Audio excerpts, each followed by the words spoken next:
Good afternoon बच्चों। आज आप संस्कृत में पाठ 9 अस्माकं देशम हमारा देश इस पाठ को पढ़ेंगे और इसका अर्थ समझेंगे।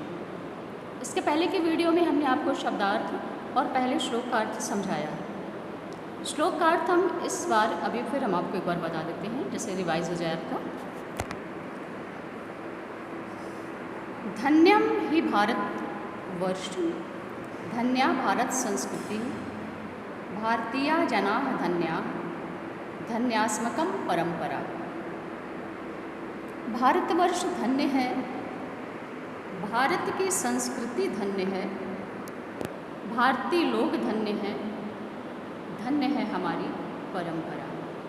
फिर से एक बार, भारतवर्ष धन्य है, भारत की संस्कृति धन्य है, भारतीय लोग धन्य हैं और धन्य है हमारी परंपरा।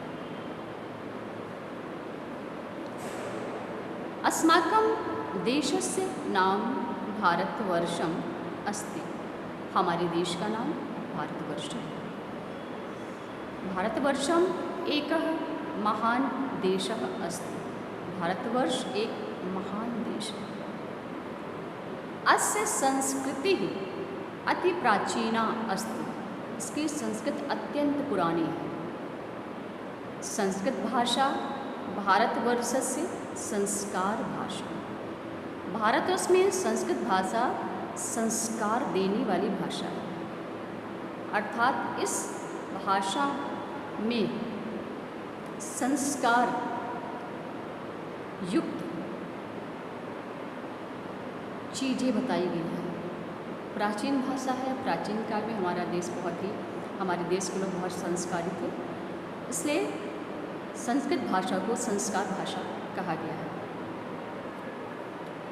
अस्य प्राचीनम नाम आर्यावर्तः अस्ति, इसका पुराना नाम आर्यावर्त है।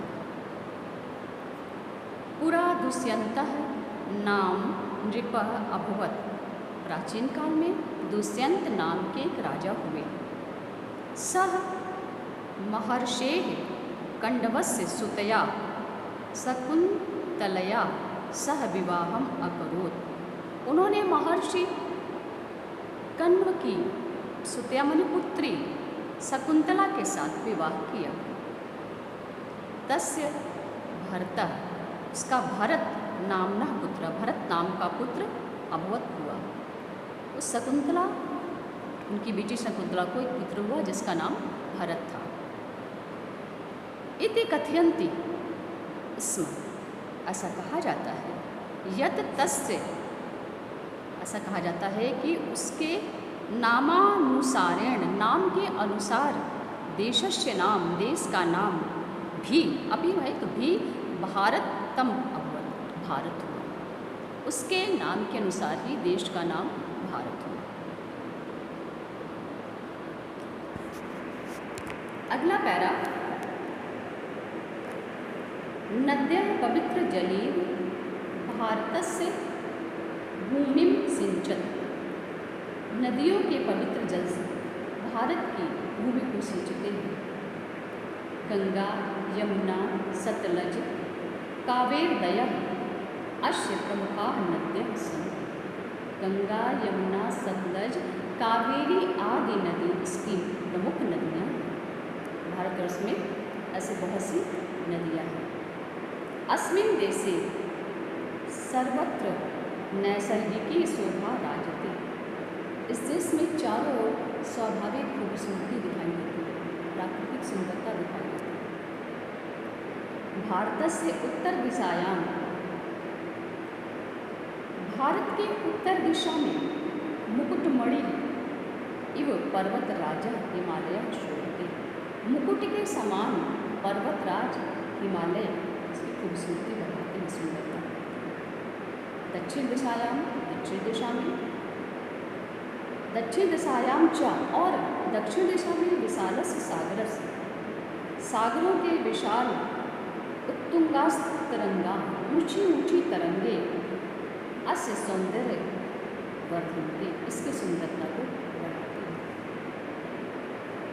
पश्चिम दिशायां भारत भारतस्य सीमा पाकिस्तानेन सह मिलति। पश्चिम दिशा में भारत की सीमा पाकिस्तान से मिलती है। एवं प्रकृत्या और प्रकृति अस्माकं प्रियः देशः भारतवर्षं भूमण्डलस्य शिरोमणि इव विराजते। और प्रकृति भी हमारे प्रिय देश भारतवर्ष की जमीन सरताज के रूप इस भारत भूमि में इसकी शोभा बढ़ाती है।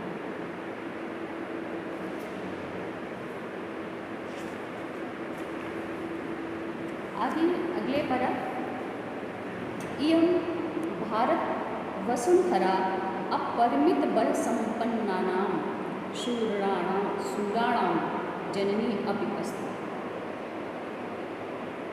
इस भारत की भूमि में अत्यंत बल संपन्न वाले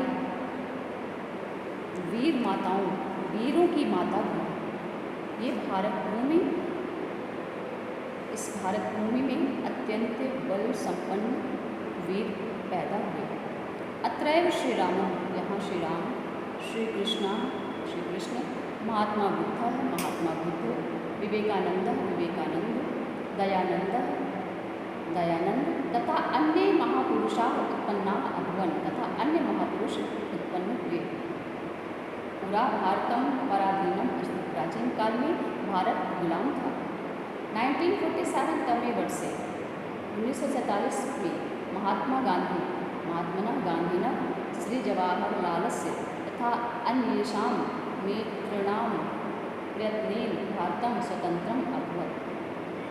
1947 में महात्मा गांधी, जवाहरलाल नेहरू तथा अन्य नेताओं ने भारत को स्वतंत्रता दिलाई और भारत स्वतंत्र हुआ। एषां प्रयासेन वयं मध्ये उन्नतमस्तकाः। और इन लोगों के प्रयास से आज हमारा मस्तक गर्व से ऊंचा है। संप्रति अत्र गणतंत्र शासनम वर्तते, अर्थात यहाँ गणतंत्र शासन चलता है। अस्माकं देशस्य संस्कृति दृष्ट्वा वैदेशिकाः अपि आश्चर्यचकिताः भवन्ति। हमारे देश की संस्कृति देखकर विदेशी भी आश्चर्यचकित होते हैं। अस्माकं देशस्य विश्वबंधुत्व भावना एका महती विशेषता है। हमारे देश की विश्व बंधुत्व की भावना एक बड़ी विशेषता है। उदार हृदया भारतीया स्वकुटुम्बमिव संपूर्ण विश्वं मन्यन्ते। उदार हृदय भारतीय सारे संसार को अपना, उदार हृदय भारतीय सारे संसार को अपना परिवार, स्वकुटुंब अर्थात अपना परिवार मानते हैं। भारतस्य उन्नत्या एव अस्माकं उन्नति। भारत की उन्नति ही हमारी उन्नति है। भारत विकास करता है तो हमारा विकास होता है। अतः अस्य उन्नतये एव अस्माकं समयस्य धनस्य च अधिकतमः उपयोगः भवेत् इति अस्माकं संकल्पः। अतः इसकी उन्नति और हमारे समय का, धन का अधिकतम उपयोग हो, ऐसा हमारा संकल्प होना चाहिए कि हमारा धन, हमारा समय इस भारत देश की उन्नति में हो। ये हमारा पक्का इरादा है। देवाः अपि अत्र पुनर्जन्म वांछन्ति। देवता भी इस धरती पर फिर से जन्म लेने की इच्छा रखते हैं। गायन्ति देवा किल गीतगानी धन्यास्तुते भारत भूमि भाति। देवता गाते हैं, गीत गाते हैं, धन्य है ये भारत भूमि जो भारत भूमि में जन्म लेता है। स्वर्गापवर्गास्पद हेतुभूते भवन्ति भूयः पुरुषाः सुरत्वात्। देवता गाते हैं, गीत गाते हैं कि धन्य है ये भारत भूमि, जो भारत भूमि में जन्म लेता है उसे स्वर्ग से अधिक सुख प्राप्त होता है। यहाँ सबको सब कुछ मिलता है, वह व्यक्ति जो भारत में जन्म लेता है वो देवता के समान है। तो बच्चों, ये आपका इस पूरे पाठ का अर्थ हुआ और आप इसको सुनिए, समझिए और अच्छी तरह से इसको समझ करके लिखिए कॉपी। धन्यवाद बच्चों।